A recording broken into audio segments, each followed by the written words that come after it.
Hi, welcome to HowtoDandD. My name is Fred Wheeler and today I want to talk about Dungeons & Dragons 5e. And today this is a Dungeon Master guide for the Lost Mine of Phandelver.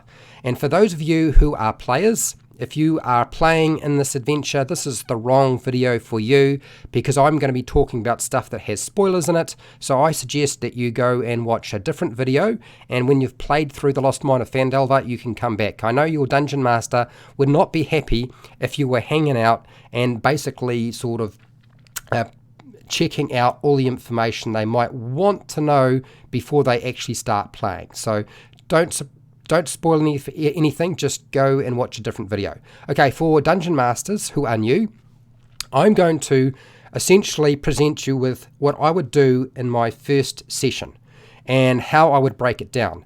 I thought I had covered everything that I needed to cover in a video called Goblin Arrows Part 1. And apparently I did not cover enough, and so therefore I'm doing this video. And I'm going to do my very best to make sure that everything works out well. Certainly hope so anyway. Okay, so let's get it started. So at this point, when you're running your very first session, you should have had a session 0. Your players should have made sure all of their characters know each other. And I mean, you can do that in a tavern, you can do that in any way. All the links should have been built into the character at this point. They should have a really good understanding and knowledge. They should have a good relationship with Gundren Rockseeker. They should actually know quite a bit about Gundren Rockseeker. I've done a video on the topic, so you're welcome to go and check that out if you want to. They should also know a little bit about Gundren Rockseeker's escort, Sildar Hallwinter. Should know a little bit about that particular character as well. Now, you'll notice on page 3, there's a section on making a skill check or an ability check, and it states easy is a DC 10, moderate is a DC 15, and hard is a DC 20. This is just a sort of a broad stroke to give you an idea of what you're dealing with. The presentation for this adventure is not built around just rolling dice, so lots of description is always good. You'll notice on page 6 there's a section on backgrounds. You don't read out the background information to the player. Okay, all the players shouldn't really know all that information. That there is for you as a Dungeon Master, and you drop in that information when you see fit. The overview for the adventure, you don't read out any of that information to the players' characters. So none of the characters or the players, should I say, should know about that. What they know is that they are going to be escorts for a wagon load of mining supplies that's travelling from Neverwinter to Phandelver. That's really the gist of it. What is likely to happen when you get to this point is you'll probably find that there's going to be a few questions. People are going to ask a few questions, and quite often they'll want to know a little bit more information about Neverwinter. So by all means, you can pluck out little bits of information for Neverwinter. Now, there's not a lot of information you'll notice on Neverwinter in the actual adventure. In fact, there's very, very little. So you might have to do a little bit of research. My suggestion to you is, if you get them to make a knowledge check, you could make them make an intelligence check, or something like a history check would be sort of sensible. And a DC 10 would probably mean that you know like one piece of information, basic information. Moderate, you know, like 2 pieces of information. That's a DC 15. And then hard, maybe 3 pieces of information. That's a DC 20. And you can just pluck that information either from the book or just from the internet. Now, Neverwinter, they're probably going to ask about Neverwinter. They may well ask about Phandelver. There is a little bit of information on page 3 in the backgrounds around Phandelver. And I've talked about Phandelver a little bit already in some of my other videos. So use that as a guide. As for Gundren Rockseeker, they shouldn't have to make a knowledge check about Gundren Rockseeker. They should be close friends, so don't worry about that sort of thing.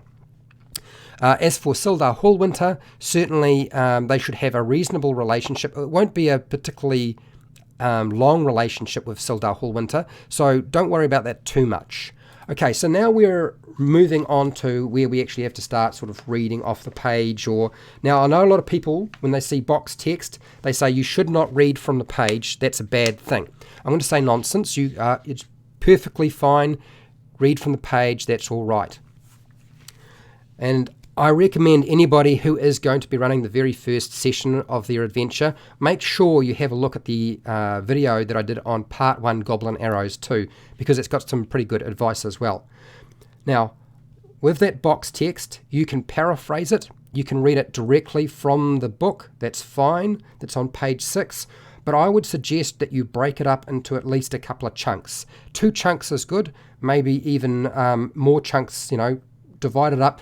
What this does is it allows the players to actually respond and use their characters to ask questions, and also give you time to breathe, but also decide to do things. They might want to do stuff or arrange things. Before they leave on their journey, before they start traveling, you might well find that they want to buy some goods, some equipment before they leave on their journey. And there's probably no reason why they can't do something like that. So by all means, allow them time to do that. I would allow them anything out of the player's handbook. They won't have a lot of money to start off with, so don't worry too much about all of that sort of thing. Okay, now I'm going to read the section that I would read first from the book, and then what I'm going to do is, look, divide it up. That's the key to this, right? Divide it up. In the city of Neverwinter, a dwarf named Gundren Rockseeker asks you to bring a wagon load of provisions to the rough and tumble settlement of Phandelver, a couple of days' travel southeast of the city. Now, when they talk about Gundren Rockseeker, it sounds like that you don't know Gundren Rockseeker, but the book does encourage you to make sure that you have a good, strong connection between each other as characters and with Gundren Rockseeker. So you should not be a relationship where all there is a transaction of money. I've said this before.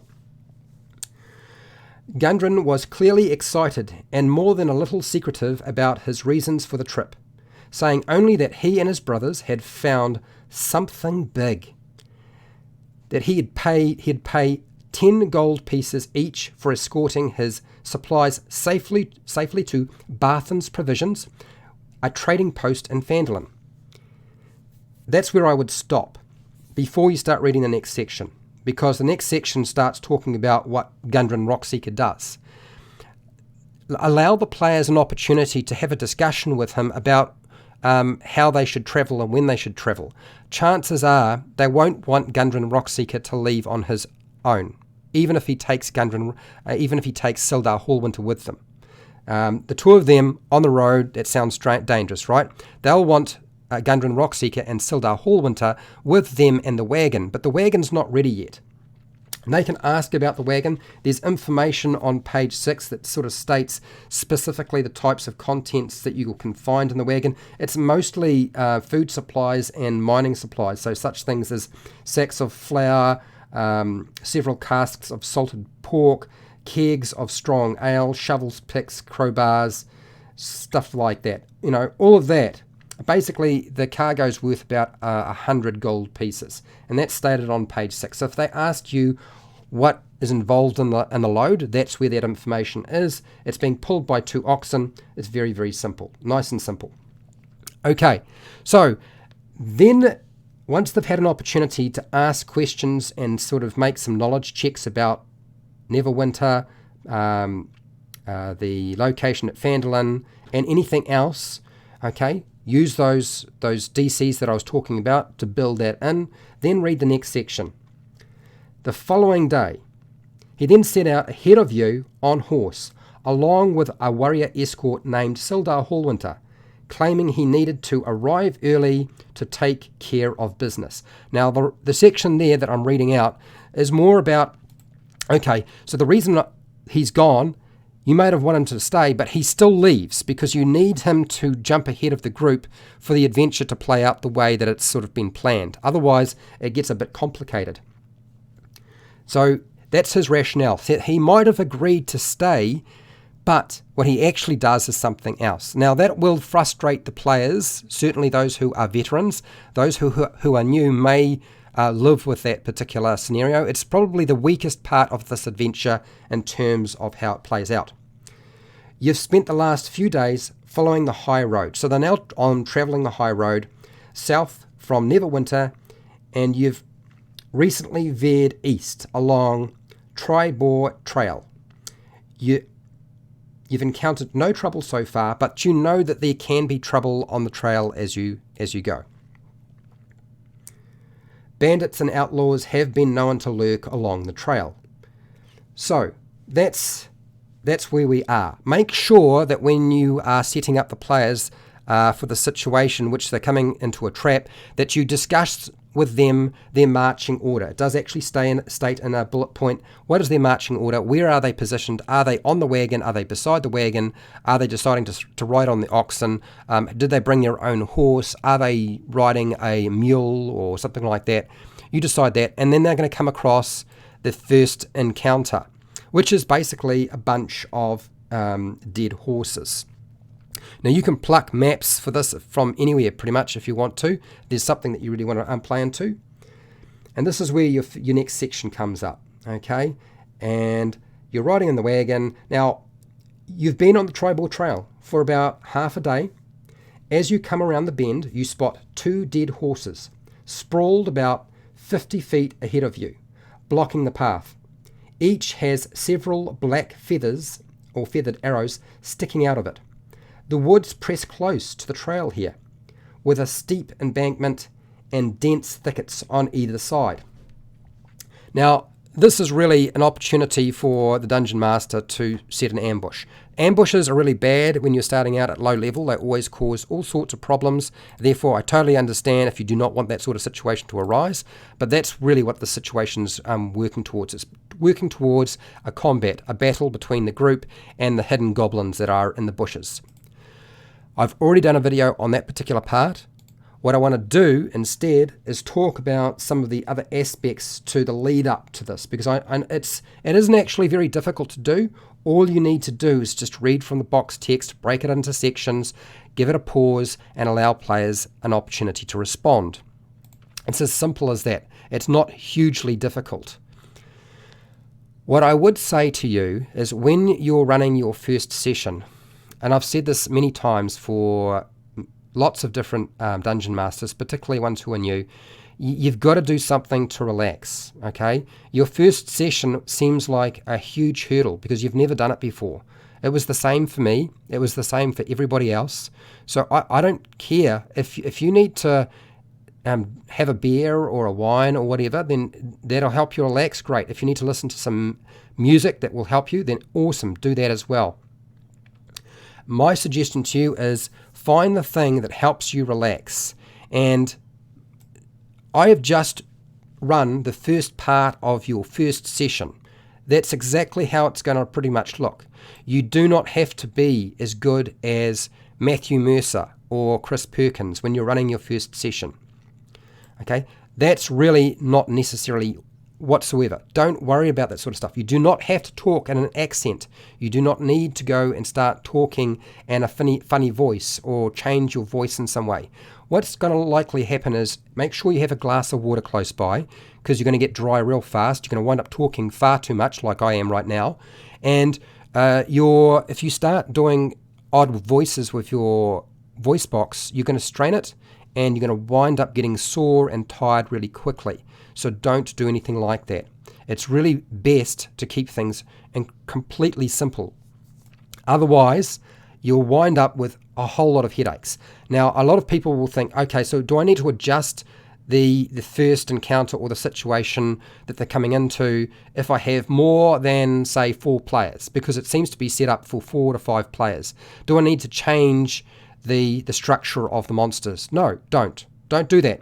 It's the first encounter. Your chances are you're dealing with new players, you're a new Dungeon Master. Don't do anything like that. Leave it as it is. It's much harder than you might realise. Okay, Eli Wild, thank you for the super chat. Question: can we just go back to where we came from after the goblin encounter? Yes, absolutely. You certainly could do something like that. They don't need, once the goblin encounter takes place, they could pursue Gundren Rockseeker and try and find him and Sildar Hallwinter. They could take the wagon to Phandelver, or they could turn back and go to Neverwinter and decide, well, they're not happy with that.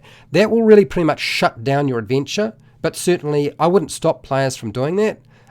What you will need to do is explain to them once they make that decision that what you've done is really taking the story in a different direction, and I might need a bit of time to figure out what to do.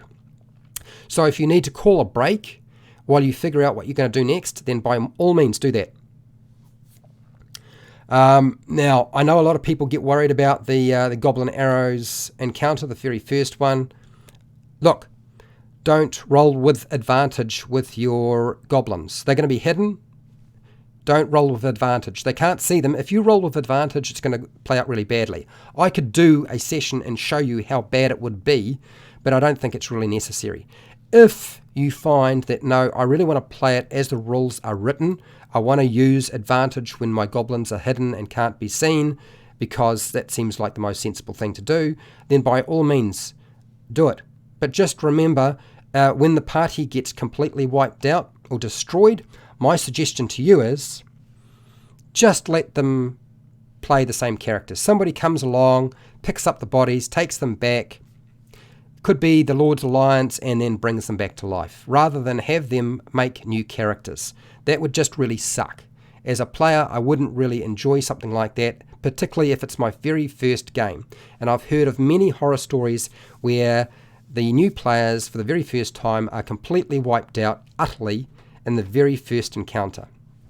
So if you're going to play that out, I wouldn't be too hard and harsh about you have to have a new character to play the game.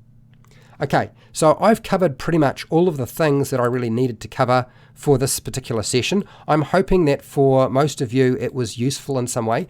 If you have any questions, that's what the comments section's for. I have a huge number of videos on the Lost Mine of Phandelver. You're welcome to go and check them out, and I suggest doing that at some point.